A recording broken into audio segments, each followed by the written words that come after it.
Educating, informing, serving. Fact TV, keeping government honest.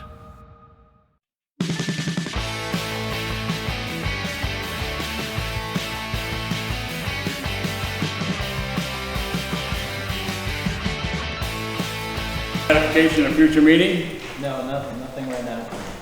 Hearing none, any public comment on items not on the agenda?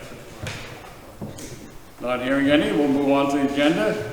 I would like to introduce Walter Wallace, who is going to take this over and will be a presentation on historic preservation initiatives. Walter, it's all yours. Well, thank you very much. Welcome to the Rockingham Meeting House. The select board meeting here, you know, when we do tours here, folks ask, do you still use this place? And I said, by golly, the select board meets here at least once a year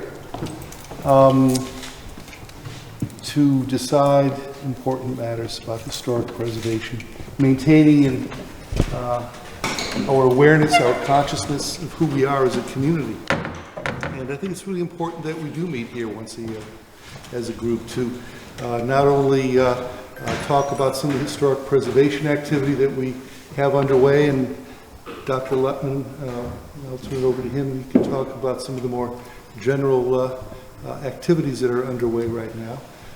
But just very quickly, wanted to let you know that the meeting house, after being closed for a year, is alive. We're doing quite well. I think we have more visitors so far this year than what we've had for the last 2 years that we've been open. Very active participants. We're getting people from all over the country, not all over the world yet, but we are getting people from as far away as California, from Arizona, New Mexico, and as far away as Springfield, Vermont. So we are getting, you know, folks are aware of this place, and folks are engaging. They're coming for visits.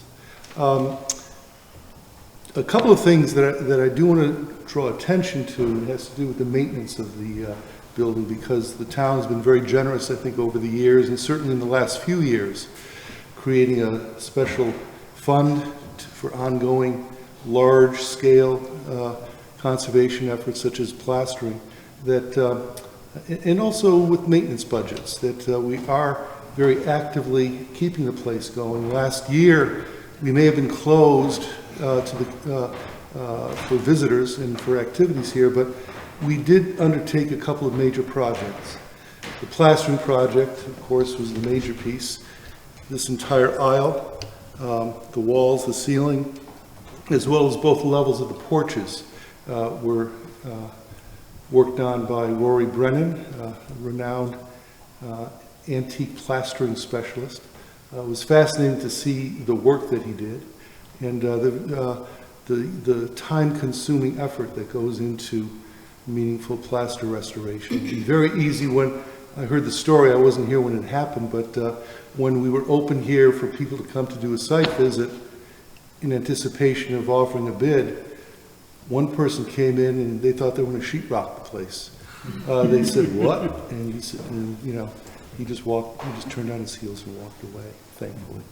But the point I'm trying to get at is that it's a very tedious and a project that took about 4 weeks to do, very carefully, literally going over every square inch, listening and repairing wherever there were hollow sounds to re-adhere plaster.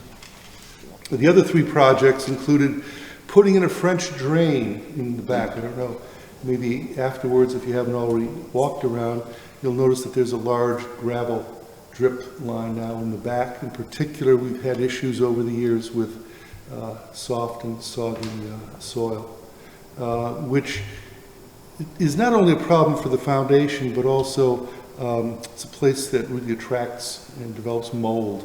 That whole back wall last year, along with the other parts of the building, had to be washed, and we had the lower parts of the building all the way around painted. When I say the lower parts, up to about 10 or 12 feet, because that's where there were problems all the way around from mold as well as from blistering paint. The 4th project was a repair of a cornice work up in this corner right over here. John Jessup came in, and on the outside there were critters coming in and out, and chunks starting to come down, so we had him come in and he replaced that cornice.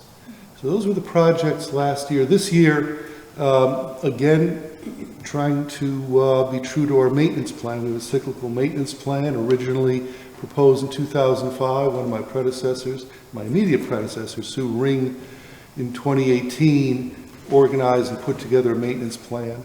I've taken that and I've run with it. I've taken the baton from her. And we are working on painting. The west side is what we decided to work on first, largely because that's the most weather beaten, that gets the most weather. And we've already completed repainting all of the windows on this side. That included scraping, reglazing, each window set, reglazing and then painting each. The next phase will come in October, where we'll be painting the wall itself on this side. In the course of doing the prep work, Dave Moore's crew, Dave Moore from Saxon's River, was the person who was the contractor in the project. And they started working on this window in particular. They discovered that the rails were badly rotted. And in fact, so badly rotted that we were afraid that the windows might collapse. So we got on the horn and we were able, through the competitive bidding process, be able to identify and locate a window restorer. 2 windows were taken out and are in the process of being restored.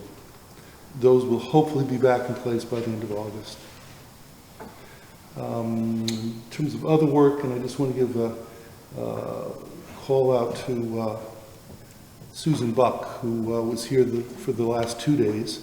You probably have heard that we've had a paint and finish analyst, conservationist, through funding through the Vermont Division for Historic Preservation and National Park Service, to bring in a really super specialist. Susan was recommended by folks at Historic Deerfield as being at the top of her field. And in fact, the time that we spent with her here yesterday, was in particular yesterday, we pulled out artifacts that from closets and from other places. She's going to be trying to get into the nature of, at the molecular level, if you will, of the condition of the wood, both on the interior as well as the exterior. She will be advising. We'll be getting a report from her, I hope, by Labor Day. She'll be doing a presentation via Zoom, the Historic Preservation Commission talk in collaboration with the library. She'll be reporting back, so we'll be able to do Q&A with her. But she'll be reporting what, and offering suggestions, how best to approach ongoing preservation. You may have noticed, for example, when you came in to your pew, there's a missing door. We had the embarrassment a couple of years ago at a wedding when folks were leaving after the bride and groom had processed out. When they came out, the doors came off in their hands. Largely because, you can't see from where you're sitting, but the wood is so dry and there's in need of some conservation work that the screws, the wood cannot hold the screws in properly. We just keep drilling at the holes, and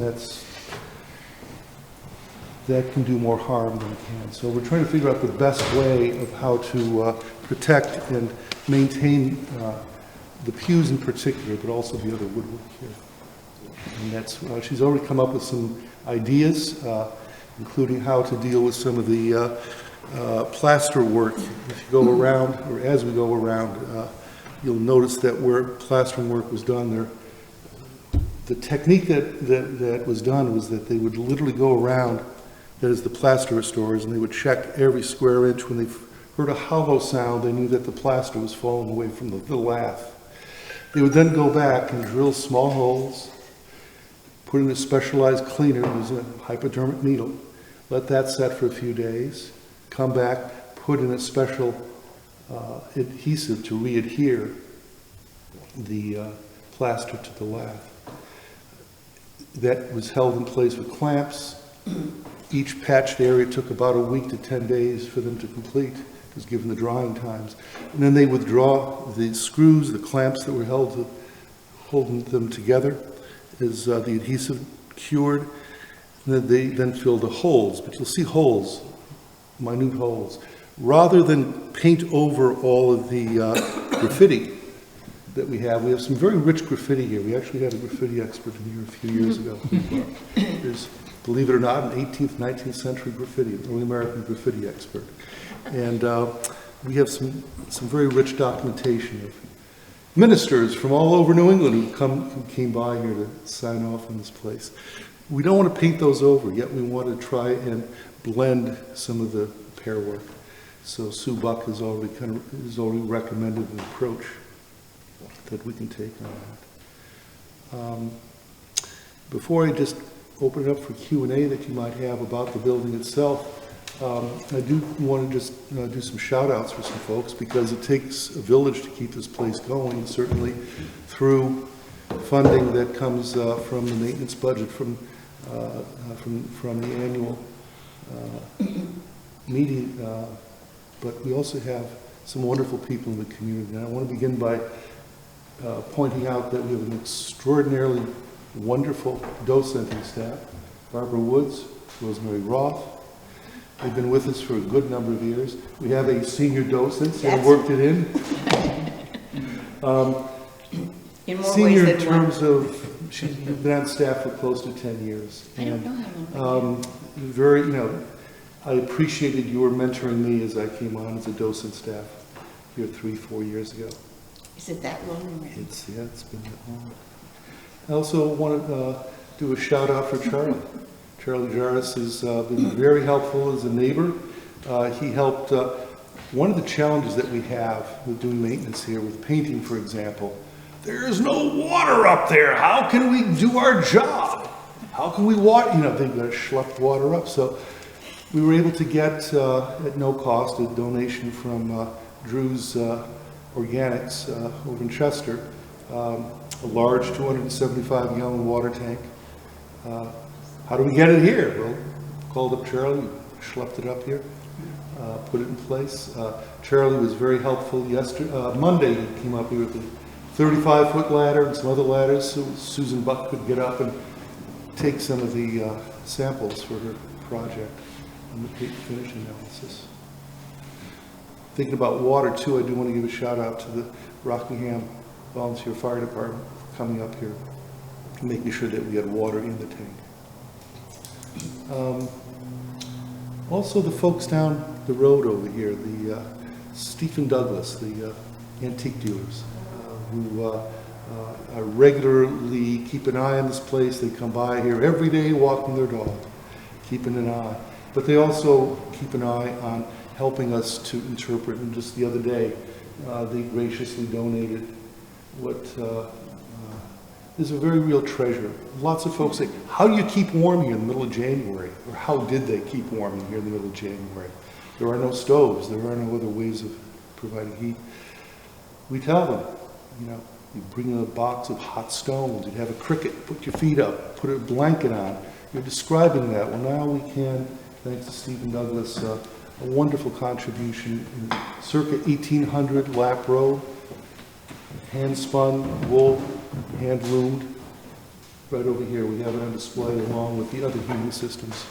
Not the least of which was the one, if folks have ever seen a picture of the 2 box stoves that were here at one point with this incredible plumbing that went up and that little thumb, that little thimble up there. That happily, place never burned down, and happily the stoves are no longer here. So, with that said, Q&A. May I say something?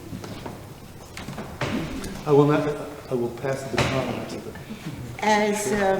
As Walter just said, it's a joke between us because I've been here so long, I call myself the senior docent, but I'm also very old. But be that as it may, as long as we're getting shout-outs, I'm sure that Barbara will join me on this, very much so. I've been here through, I think, 4 or 5 people in Walter's position. I know you've been here quite a while. What Walter has done in the short time that he has been here is absolutely incredible. I don't know how long it's been since you've been here to see the inside of this place, but we've come alive with knowing how the building was built, with all of his bringing his tools that were indicative of that particular time period. Of a piece of wood that is standing in the corner there, that we can say to people, this is the size of the rafters upstairs.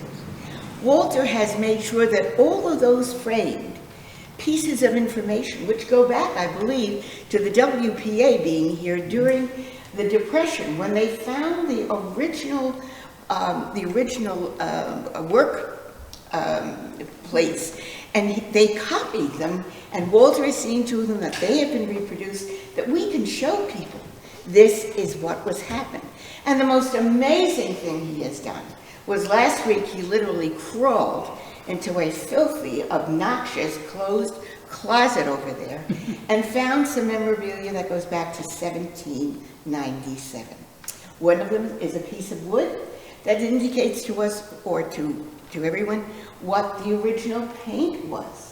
And this wonderful woman who was here yesterday took a sample of that, and we will know a lot more. I think we all learned, all of us yesterday, a tremendous amount about how to identify paint and about Prussian blue, which none of us ever knew before. But be that as it may, he went in there and he found all of these artifacts, and he also found a piece of wood that some carpenter back in about 1787 took it off and scratched in there the design that he wanted for the meeting house, and the design that he was recreating for the pig pens. Do not leave without seeing it. It is over there in that corner. Please see it. He is also, we've always had the wine cups and the communion plate and the Bible on loan to us from the Historical Society, thanks to Dr. Letman. But this year he made we can't do anything that isn't authentic. But didn't Walter find a way to get two lights in there so that we can illuminate it without making any changes to what is necessary to the building? The integrity of the building is really great. But the most important thing I want to tell you is you are so lucky, Barbara and I are lucky to have him as our boss. But we are so lucky to have Walter here. What he has done in the past 2 years is more than anybody has done in many, many years. And I hope that you will support him with his tremendous plans for the future of this building. It's going to be great. Thank you. Absolutely. Thank you. Oh, shucks, I feel like that was a pitch being made to a tenure committee in the history department. Well, you tell me how much does it take? Sign up. No, if I may just pull back to, and I'm a little embarrassed for not having shouted out to the Rockingham Meeting House Association, the support that we get for the maintenance of this building under John Letman's leadership. I think that it's been absolutely wonderful. We were able to do this plastering work in large measure because of the contributions and the energy that was given to make sure that that work was undertaken by the support of the Rockingham Meeting House Association. Thank you, John. Thank you. Yeah. Thank you, John. Well, am I supposed to pick up that baton at this point? I can't disagree with anything that has been said. Walter's done an excellent job of covering what has been going on. I want to mention two different aspects of that, one of which is the Rockingham Meeting House Association, or things like it, have been around for way over a century now. We really do stand on the shoulders of the people who back in 1907 realized that this was a historic treasure and that it could be preserved and needed preserving, and saw to it that it was. And then all the people in those many, many decades since then who have, both inside and outside the government of the town of Rockingham, the town still owns this building, who have worked on preserving this extremely unusual building. The paint historian who was here, Susan Buck, who was here in the last couple of days, agreed that there is basically essentially no other meeting house in New England of the age of this building that is as well preserved as this building is. Now I want to jump to the future a little bit, to one other area of preservation that many people express an interest in, and that we still need to take from concept to reality, and that's the preservation of the immense collection of irreplaceable art that is out there in the cemetery. There are many gravestones there that are of an era and of a quality of carving of that era that is practically unequaled elsewhere. There are other cemeteries in New England that may be comparable, but this one attracts a lot of attention of experts in the area, experts in the field of gravestone art, and just of people in general who are fascinated by it, or people whose ancestors are buried there, or what have you. Those stones don't last forever without effort. And stone by stone, many of them do need preservation efforts. That is not a simple or inexpensive thing to do. Malcolm Potter, the cemetery sexton, welcomes funding for individual preservation efforts from families or others who are interested in particular stones, but obviously does not have the money in the bank and the cemetery commission's account to go through and do every single one of them without help. Walter and I have talked about trying to set up some sort of an adopt a gravestone thing. Not every stone out there has descendants of the family handy with a great big check to write.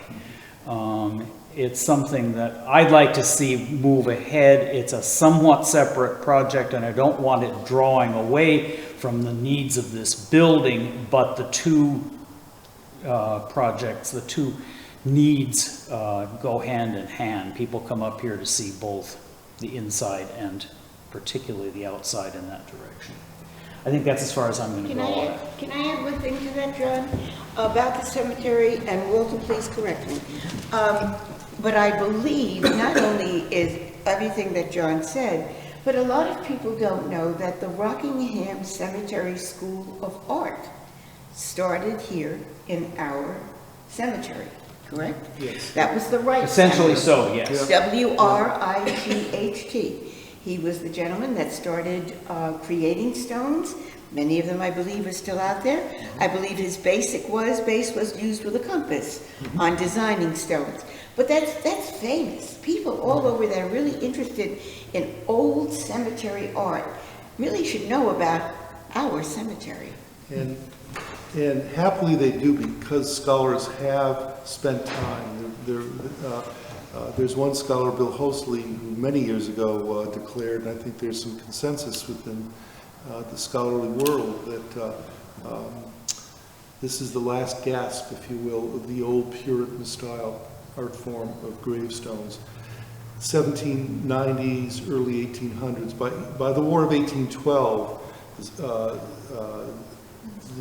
the use of slate stones with the kind of iconography that you oftentimes think of, with the flying faces and angels and all. That went away by the time of the War of 1812, and it started going away earlier down in southern New England, but up here it persisted through Moses Wright and his sons and his son-in-law that had a little studio in their farm right down the way here. And that's expressed out here. And there are folks that come by just to, 2 years ago there was a group from Yale in the history department that came up here specifically to do a tour of those stones. So I think it's an important, a very important piece with the fact that as a national historic landmark, it's just not this building, but it's the entire space. This is a contributing site. The graveyard is considered a contributing site, as is the small shed out there and the general viewscapes the hayfield across the way, the Parker Hill, that this is a very special place, that at the national level, have that, I think, very honored status. You would have mentioned the parsonage. Oh, the parsonage. Before there was a meeting house, before the first meeting house that was out there, before they built this one, as the town gathered, 1772, 73, they called the minister, Samuel Whiting. And of course, the deal back then was that you had to build him a house. The way that the laws were written was that a town, as it was being organized, it had to call a minister, and it had to provide that minister with a parsonage. Right down the street, or just down 103 over here. The building is still there. The only, architecturally, it has the same grammar that existed back in 1773, 74 when it was built. It does have some asbestos shingles that were put on at a later date, but the building is still there, and as is the original barn. I think one of the things that we've had some discussions about possibly bringing that into the town's historic district. Right now, it's not, but to give a shout out to that place as an important part of this historic district. The road to it off 103 is called Whiting Road. Yeah, it's a town highway still. It looks like a driveway going up. It's the Sobieski farm. It looks like it's just the driveway going up, and that's what it is. But it's a town highway. And why is it a town highway? Because that's where that's where the first meetings were held to decide, what kind of meeting house to build. Here, and also Pulsifer's Tavern, which was our first meeting house. Actually, they designed this meeting house with the idea that this was going to be the center of a large, heavily populated community. They got that wrong, which is exactly why we now have this wonderful building out in the countryside with the beautiful views in all directions. So maybe they got it. Are we supposed to be saying anything more about the Historic Preservation Commission? I would think. Interested to know some of the other work that we're doing. I'm here representing the Town of Rockingham Historic Preservation Commission, which you folks appoint annually or whatever. We meet roughly monthly during that year of Zoom meetings and so on. It was perhaps a little less often, but we are, of course, very much concerned with this property, but also with the innumerable other historic preservation issues that come up in the town. We spent a fair amount of time on the Depot Street Bridge this past year. We annually give out the Old House Awards, which we are actively soliciting nominations for the 2021 awards. There are generally several awards given to property owners, both commercial and residential properties, who have done a particularly good job of preserving the architecture of buildings. Generally, we're looking for buildings that are over, I think it's 50 years old, that have been well preserved, well repainted. I frequently refer to them, even from that pulpit the other day, referred to them as the Paint Job of the Year Awards, but it's a little more than that. And we have a lot of fun doing it. I think property owners are very pleased. And I like to think that the current colorful feeling of the historic architecture, particularly of the village of Bellows Falls, but also of the other sections of our town, owes a lot to the fact that we've been giving out those awards for a long time. We sponsor speakers and pay attention to other historic preservation issues. I'm not going to go into all the details, but we've had a very dedicated group of people, of whom Elijah is one, and let's see, do we have any other members of the commission here? Well, Gary serves ex officio at meetings, and contributes a lot to it too. And then Nat Spalding and Miles Mickles and Marguerite. Marguerite Janison. Yeah. And of course, Dr. Lutman, our fearless leader. Yeah. I think that's everybody. That's 5. I think, yes. Did he forget any members of the commission? No. Gary's shaking his head no.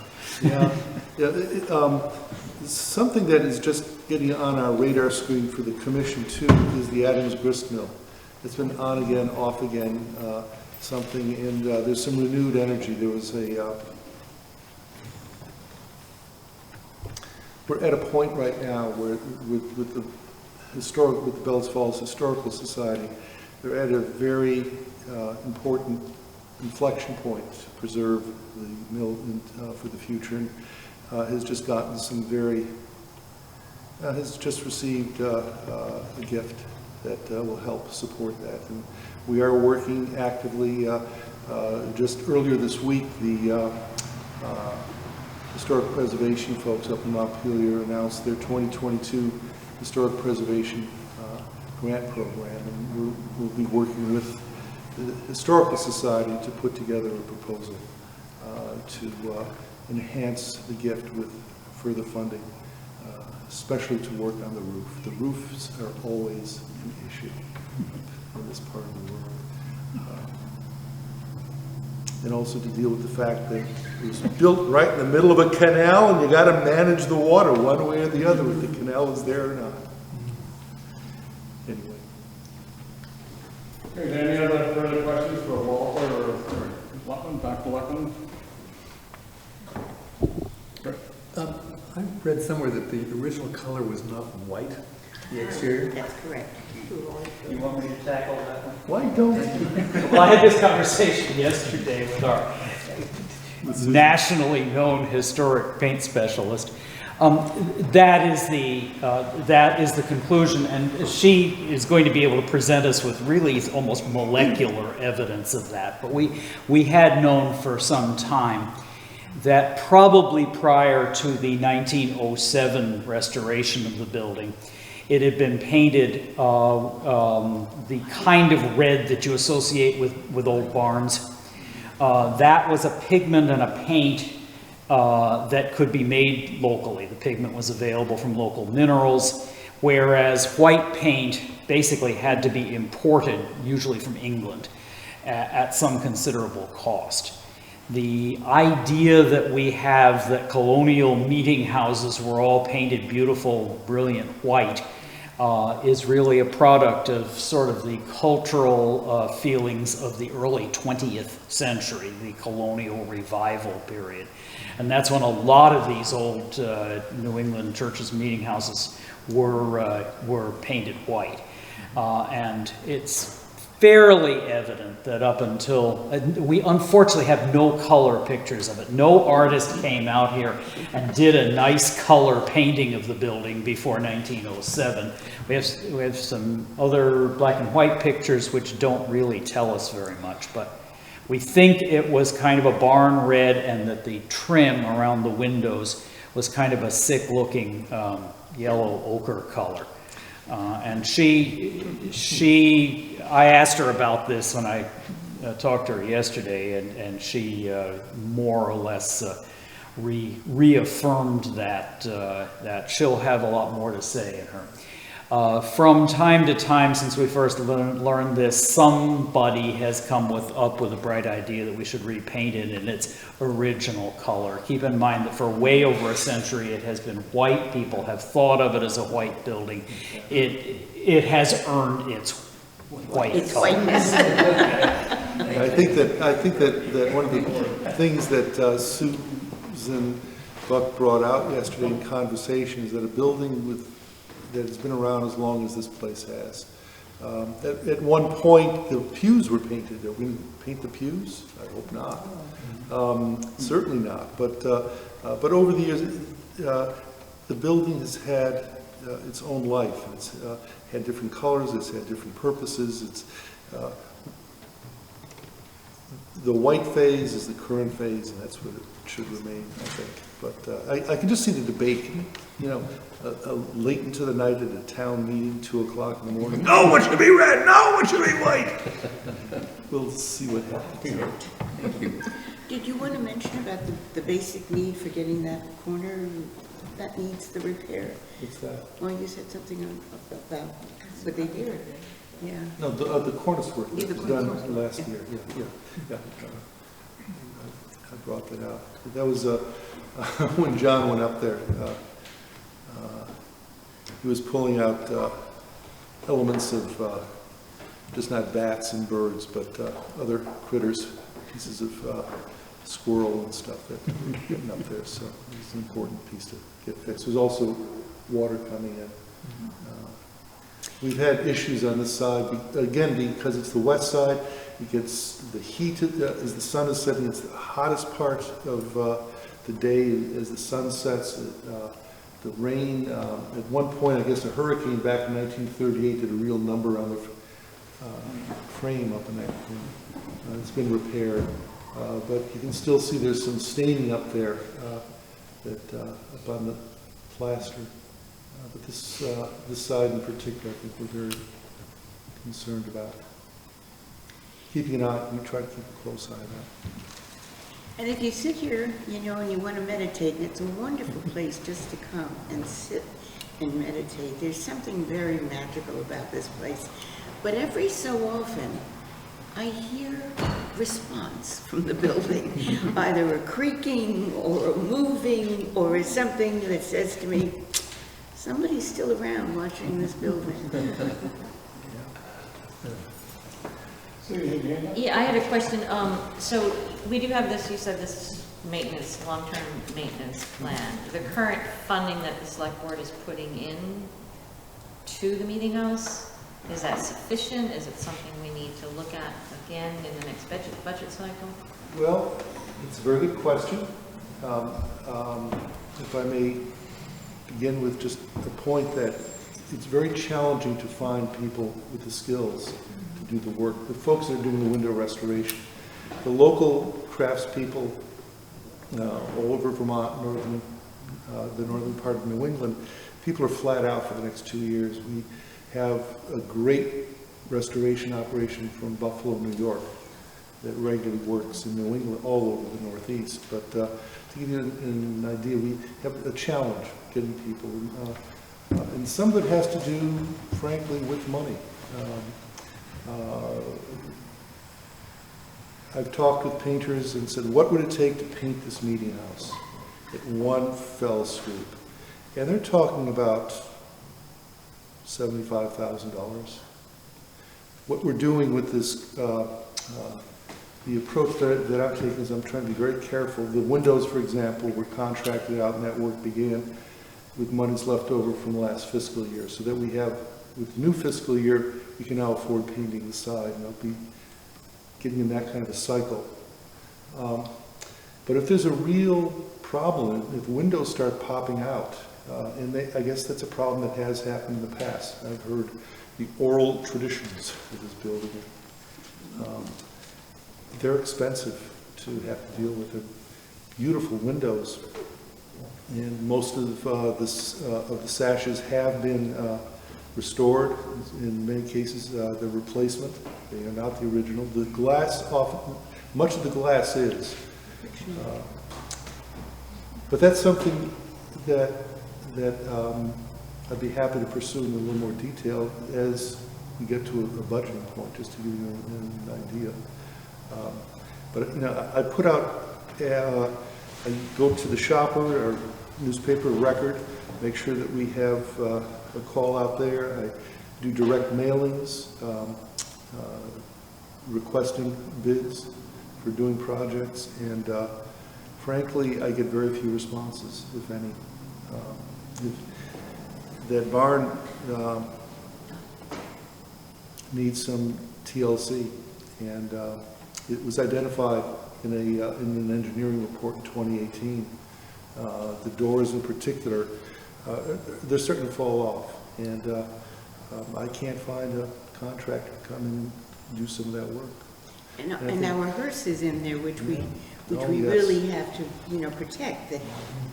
Oh, yes, our 1816 hearse. 1816 hearse. The hearse that was used for many of the burials here, made by Osgood down in Saxon's River, 1816. Do you want to talk about the daffodils? Oh, the daffodils. We can schmooze maybe as we go around. There's so many different projects. I think Rosemary had this wonderful idea, and I think we'll have some support to get this up and running with a soft opening. But an idea of having a daffodil memorial garden, especially developed out front over here. We want to see if the daffodils will take to that area, but to offer it as a fundraising piece for the ongoing maintenance of the place. The initial kickoff might be offering some daffodils in memory of Samuel Whiting, the pulsifers, the original settlers, the people who built this place. To begin, and if they do take off, then give Susan Small here a call and say, why don't you come up and see these beautiful daffodils? They're the beginning of our memorial garden, so that maybe in the next 20, 25 years, that entire front might be ablaze in yellow. And anyone could purchase them for their... Anybody can purchase a block of bulbs to put in memory of their family members. I would have a couple that I want to do. If the bulbs might cost $10, ask $25, so we can then use that funding to help support the graveyard. And then the other question I had is not about the meeting house, but you may know Walter, the manager. What's happening with the restoration of the windows in the town hall? That project was started 2 years ago and kind of died. Contractor who started the project unfortunately has cancer. And so he's been sort of in and out of working the last 18 months. So he had been in remission for a while and started work again. We had met, we had a schedule, and then back in late June, he had some more trouble. So he's back in treatment. So we're sort of at a standstill at the moment. Hopefully the vents for under the north storefront are still safe somewhere. I have not seen them. I don't know where they are. He knows. I didn't. Yeah. Something we'll keep track of. Yeah. So I'm hoping he'll be okay, and we'll be able to get that back on track. But it's been sort of an off again, on again situation. Have you ever heard the organ in here? Anybody? No? No. Yeah. Well, before you leave, I will play it for you because that needs money too. Yes, Rockingham Meeting House Association. Yes. Well, I'll play for you now. I am not an organist, but when I do the tour, because people don't know too much about the SD Corporation, I talk a little bit about that. And I tell people, I am not an organist, but you better eat a really big breakfast if you want to play this thing. Because you see, this is a manual reed organ, and I'll let Walter tell you some of the quotes we've gotten to have it repaired. But, and again, please remember, I am not an organist, but it's got a wonderful sound. How old is the organ? I would say about 100 years old. It's dated December 1890. Yeah. It's on the building. You might shut that thing off, please. I'm going to make a fool of myself. It's an official record.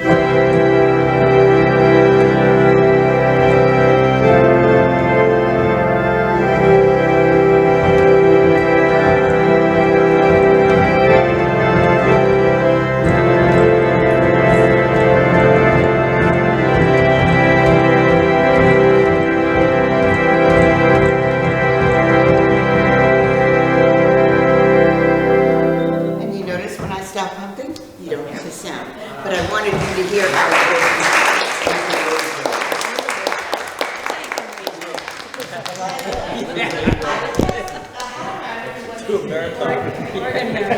There's a 2-3 minute long YouTube video. There's a fellow by the name of Dave Castle who lives out in North Carolina, but he's a Vermonter, He's a Vermonter who's settled down there. But every summer, he wends his way northward through New England to old meeting houses and churches and plays old organs. Goes up through upstate New York, Ohio, going out to a gathering of old-time organists out in Iowa somewhere. And he always lingers here for 2 or 3 days. And he's a psalmodist in the sense that he will sit and just kind of free-form jazz, and within a few moments, suddenly you realize he's playing Amazing Grace. And then just, he will play straight for 45 minutes, pumping away. I don't know if you saw those. That organ was made in Brattleboro, by the way. Some of you know about the Esty Organ Museum in Brattleboro. They have a museum there. That's one of the Esty organs. It's one of the larger of the organs that they made, and of the models that they made, and it's quite a good example of its type. Estimates, we've gotten estimates for a thorough overhaul of it, which would improve the sound and the clarity of it by quite a bit. And the Meeting House Association actually has some money in its funds that is designated for the preservation and restoration of this instrument, but it isn't enough to, once again, this is a matter of finding of people who know what to do with it. You want to be pretty careful that it's done right. And the cost would be considerably more than is currently in the bank for that. And with all of the other things that we've been passing out funds for to the town and so on, it has had to be somewhat take a back burner, but we'd love to see it restored. Again, it isn't original to the building. It has nothing to do with what went on here in 1800, but it's part of the heritage of this building. And David Castle loves this organ so much, he's about 74, 75. He actually spent his honeymoon here this year playing the organ. My wife is a church organist, and every now and then she's done weddings here. She says she always charges a little extra because of that workout. I'll remember that. But it's, it's a remarkable piece that's part of the history of this place. It may not have been here in 1800, but it's been here certainly since the early 20th century. A few weeks ago, there was a couple that came in here. Boy, they keep jumping in here with this big smile. They were married here 55 years ago, and they were here to celebrate that moment. And they remember the organ. So, you know, it's part of who we are. And,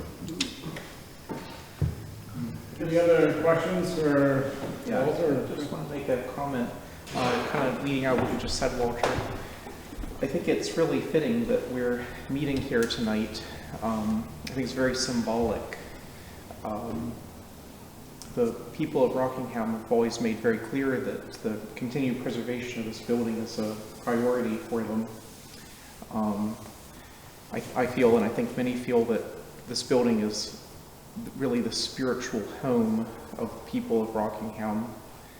And whether it's people who live here now or whether it's people who came from Rockingham, this will always be something special to them, for the rest of their lives. This is the place where we all come together. And I'm really honored to be a part of the preservation of this building, both on the select board and also the historical commission. I've worked on some really magnificent buildings, but this, I think, is by far the most significant. It's quite a treasure.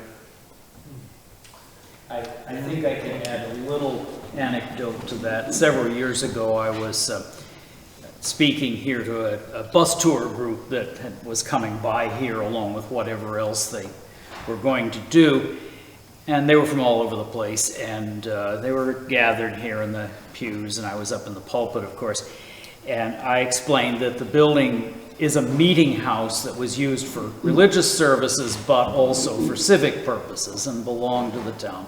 And the town meeting was held here regularly up until the 1860s, I think it was. 1869. And finally, one woman kind of timidly raised her hand. what do you talk about at those town meetings? So I realized I had to backtrack a little bit and explain what town meeting is to us here in Vermont. The other thing that's so important about this building, it is the only way to identify to young people today our heritage, what it was like to build this building, what the sacrifices were, what enrichment it gave in the lives of those people. It's something you can't, there's no other way to explain it, except to come in here and see it and feel it. And to keep it as a living place, I think you had a great idea a couple of weeks ago, and we're going to act on it. Hopefully we will have, when I say hopefully, it all depends on the weather, but Halloween. Have an event up here with families with their kids, an old-fashioned Halloween with apples on strings. You had it all schemed out over here. And with some of the older kids from the high school, from the drama department out in the cemetery, and as the sun goes down, the ghouls come up. And jumping out Spirits behind, right, and saying, I'm Captain so-and-so, and let me tell you about my life, and that kind of, we're hoping to do that. We're also hoping to do a reproduction of the book that was published back on the 200th anniversary. And you're working with I'm Sam at working the with library Sam, yeah. and the fourth grade teachers in town. To try to get some of the younger people in town to portray some of the actors that are written up, or portray some of the people that are in that book. I don't know, I think there was, I can't remember off the top of my head. What you're speaking of is the Rockingham anthology Right. that we actually performed. It was part of the 250th anniversary of the town. And some of you may have been at that performance. Quite a number of us sort of took the roles of different people in the history of the town of Rockingham, ranging from Reverend John Williams, who gave the sermon down here, up to and including, and not to ever be forgotten, Ethel Hill was in it, except Ethel Hill herself. It was all people who were deceased. Some of them were actually fictional people, and some of them were very real people. Hetty Green. Hetty, of course, was in it. Mary Exner, and all sorts of other folks. And we originally intended to have it out in the cemetery and have people sort of arise from the graveyard. That didn't work for weather reasons, but we were in here and we were all lined up across the front wearing black clothes, and it was a lot of fun. The folks who wrote the text for this really had a lot of fun working on it. And it was redone a few years ago for the pilgrimage. So it's been done here in the meeting house twice. The second rendition was a little shorter, I think. We took a few of the folks out and added a couple of new ones. The text of it is available, as Rosemary pointed out, and it's always a lot of fun to do it. Take a look at the ghost tours that happen in Annapolis Royal, Nova Scotia. It's a great example of one that's really, really well done, possibly the best one anywhere. There's one in Boston, too. Oh, yeah. I have a brochure from it over there. Yeah, they're very popular. Yeah, they become more and more popular. Yeah. But they don't have our cemetery. No. Gary? Yeah, so you've heard how all the reasons for why this building is so important to us. So just to get to bricks and mortar for a minute, a couple of years ago, when we met here, the primary concern that the select board had was the condition of the meeting house, how we would know what to do with it, what skills did we bring to maintaining a structure like this. And as you know, Susan asked, what is the budget that we're doing sufficient? So I just want to point out that there's a lot of opinions about buildings and maintenance and what to do, and this is a very particular building without having heat or insulation and a plaster and structure that all the stuff, I don't even know it, I can't speak to it, but it is why I want to point out that Walter brings historic experience from historic Deerfield, tons of old buildings, but also an amazing analytical intellect and the diligence to not just say, okay, here's the building, here's what we need to do, but finding the experts in each area to come and look at it and tell us, and analyzing the proposals. And so Walter's just amazing. I really think that the answer to the concerns the select board had, we're meeting that today, and we will take the cyclical maintenance plan, the money that we've been providing and what we're able to do, and just run that out over 10 years and see if we can really keep up with everything, have the painting, all the windows done, but also the plaster. That the easy part we got done this year. It ended up being $105,000, everything included. The hard part is still to do up there. So running out the $22,000 that we're putting in the capital reserve every year, what that looks like when we have enough to do the ceiling. And there was some damage. We were hearing at the Pilgrimage Sunday about when the roof was redone and water had got in, and types of damage for that, and mistakes that were made in getting the roof done. And so just when the roof needs to be replaced and what kind of money that we need then. So we will come to you with that budget analysis, both the cyclical maintenance and the long-term sinking capital one, when it comes time for the budgeting. Thank you, Walter. Thank you very much for those kind words. Rick, you have a final one? Yeah, if I wanted, Thank you. maybe the last question, I don't know, Keith. What kind of security system do we have here? Are there cameras and that sort of thing? We have a motion, I believe it's a motion, it was put in before my time. Control panel that we have hidden back there because we have no electricity here. Well, we have just a little bit here to keep that burglar system going. There is a motion system in here. Smoke detectors? It's located over here. No. You come in over. Smoke detectors? I think there's smoke. Motion Just detectors. motion detector. Yeah, smoke That's detectors. good. I thought that's what. We don't know what that is. That's right from 1787, we don't know I what will it put that on the agenda for talking with the powers that be in the fire departments. I know that last year the Bellows Falls Fire Department and the Rockingham Volunteer Department got together to do a walkthrough should anything should be called up here. So I know that'd be great maybe to get them both up here to advise on that, because that's a great question. And one more quick comment before you go. Yesterday when Susan was here, she pointed out our sounding board. That is above the pulpit, and she was absolutely wonderful about it. She couldn't get over it. The design, how it is built, what it does, the reproduction of sound that it does. So that's another thing that we have, nobody else has like it. And by the way, although the pulpit was Yes. rebuilt in 1907, the pulpit you see there is not original to the building. The sounding board is original to the building. That's what he said. I'm sorry, John, I Okay, missed what you that said. would wrap up the historical preservation presentation. So that being said, the hour is up just about. Thank you, Walter. Well, thank you very much. So move on to other businesses. Any other business that anyone has? Seeing none, take a motion to adjourn, and we can peruse the building.